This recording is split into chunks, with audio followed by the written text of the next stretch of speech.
Assalamualaikum warahmatullahi wabarakatuh. Perkenalkan, nama saya Dimas Andriodikus dari kelas 1C PGSD Universitas Muhammadiyah Tangerang. Pada video pembelajaran ini, saya akan menyampaikan materi tentang sistem pencernaan manusia. Mari kita simak videonya. 1. Makanan dan fungsinya bagi manusia. Makanan merupakan bahan yang diperlukan oleh tubuh untuk membangun, memperoleh energi, dan mempertahankan kelangsungan hidup.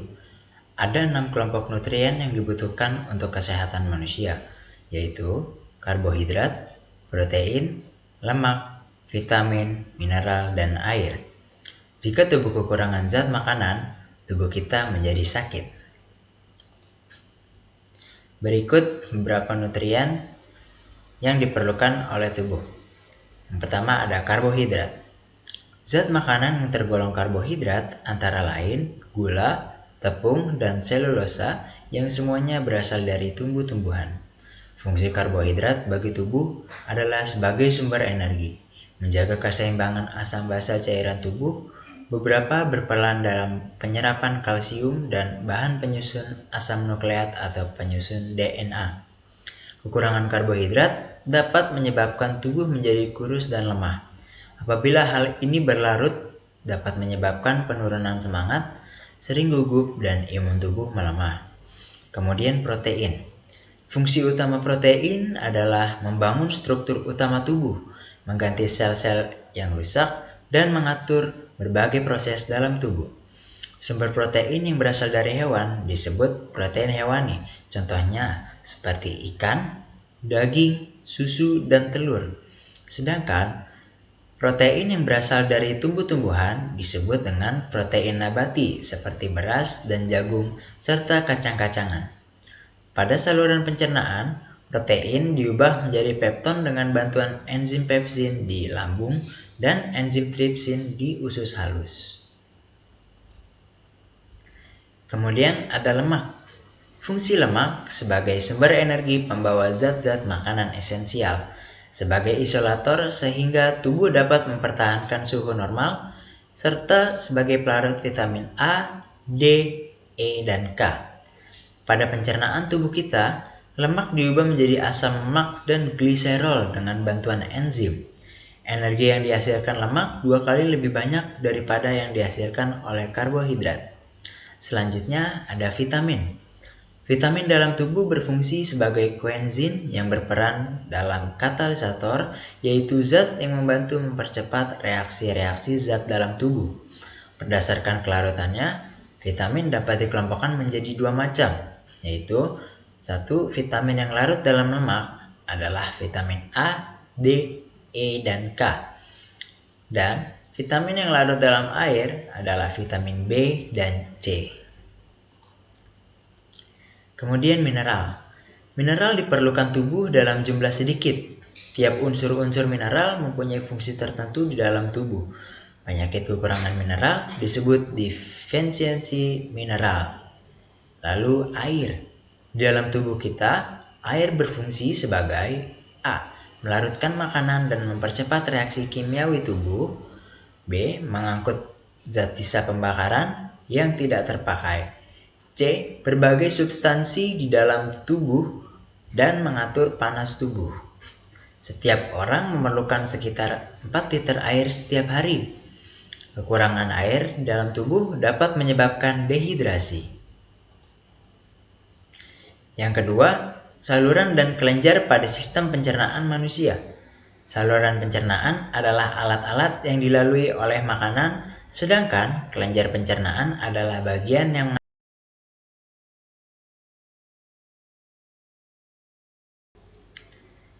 1. Saluran pencernaan. A. Rongga mulut atau cavum oris. Rongga inilah makanan mulai dicerna dengan baik secara mekanis maupun kimiawi. Proses penghalusan makanan dengan bantuan gigi disebut pencernaan mekanik, sedangkan pencernaan yang dibantu oleh enzim disebut pencernaan kimiawi. Kemudian ada gigi. Fungsi gigi adalah dalam proses mastikasi atau pengunyahan, makanan yang masuk dalam mulut dipotong menjadi bagian-bagian kecil dan bercampur dengan saliva untuk membentuk bolus makanan yang ditelan. Kemudian lidah. Lidah berfungsi untuk menggerakkan makanan saat dikunyah atau ditelan. Selain itu juga pengecapan dan produksi bicara. Pada lidah terdapat indera peraba dan perasa, antara lain asin di bagian lateral lidah, manis di bagian ujung dan anterior lidah, asam di bagian lateral lidah, pahit di bagian belakang lidah. Kemudian ada kelenjar air liur. Fungsi air liur ialah sebagai berikut. Yang pertama, memudahkan penelanan dan pencernaan makanan, lalu mencernakan makanan secara kimiawi, kemudian melindungi selaput rongga mulut dari panas, dingin, asam, dan basa. Yang kedua ada kerongkongan atau esofagus. Kerongkongan merupakan saluran penghubung antara rongga mulut dan lambung. Dalam kerongkongan terdapat faring yang merupakan persimpangan antara kerongkongan dan tenggorokan. Pada kerongkongan ini tidak jadi proses pencernaan, tapi terjadi gerakan peristaltik yang membantu mendorong makanan dari rongga mulut ke lambung, lebih kurang selama 6 detik. Yang ketiga, lambung atau ventriculus. Lambung merupakan kantung besar yang terletak di sebelah kiri rongga perut sebagai tempat terjadinya sejumlah proses pencernaan. Lambung menghasilkan enzim dan asam lambung. Fungsi enzim dan asam lambung adalah sebagai berikut. Yang pertama, enzim pepsin berfungsi mengubah protein menjadi pepton. Yang kedua ada enzim renin berfungsi menggumpalkan protein yang terdapat pada susu. Dan fungsi asam lambung atau HCI berfungsi menghasilkan enzim pepsin dan membunuh kuman yang masuk bersama makanan. Yang keempat, usus halus atau intestinum. Usus halus terdiri dari usus 12 jari, usus kosong, dan usus penyerap. Kemudian terdapat organ yang bernama pankreas. Pankreas menghasilkan getah pankreas yang mengandung enzim-enzim sebagai berikut. Yang pertama ada enzim amilase, yaitu enzim yang mengubah zat tepung menjadi gula sederhana. Yang kedua, enzim lipase, yaitu enzim yang mengubah lemak menjadi asam lemak dan gliserol. Yang ketiga, tripsinogen. Jika belum diaktifkan menjadi tripsin, yaitu enzim yang mengubah protein dan pepton menjadi dipeptide dan asam amino yang siap diserap oleh usus halus. Organ kelima yaitu usus besar atau intestinum crassum. Usus besar merupakan tempat penyerapan air kembali dan tempat pembusukan sisa-sisa makanan. Fungsi utama pada usus besar adalah mengatur kadar air pada sisa makanan. Usus besar terdiri dari usus tebal dan poros usus atau rektum. Dan organ terakhir yaitu anus. Anus merupakan bagian terakhir dari saluran pencernaan makanan, yaitu berupa lubang pelepasan sisa-sisa makanan. Pada anus terdapat otot melingkar yang disebut sphincter ani yang berfungsi untuk menutup dan membuka anus untuk mengendalikan keluarnya.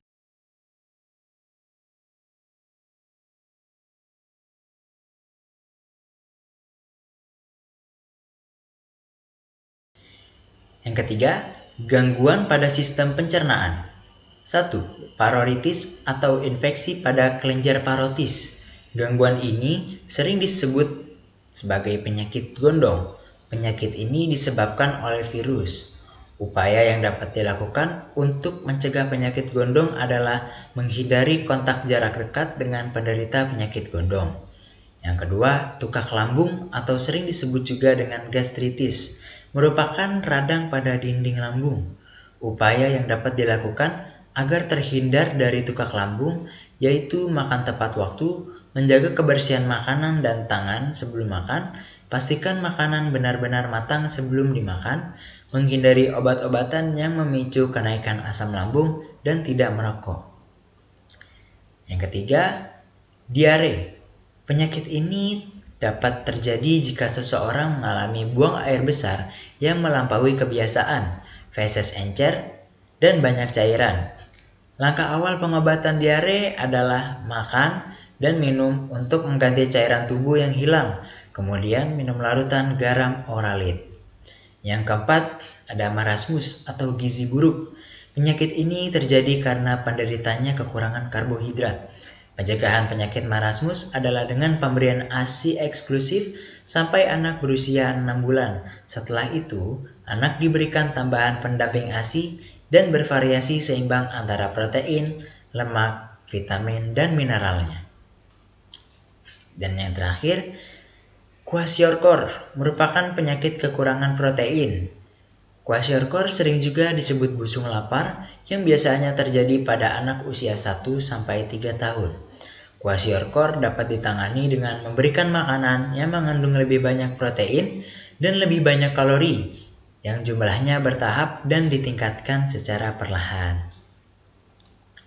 Oke, demikian video pembelajaran yang telah saya sampaikan. Semoga bermanfaat untuk kita semua. Sekian dari saya. Wabillahi taufiq walhidayah. Wassalamualaikum warahmatullahi wabarakatuh.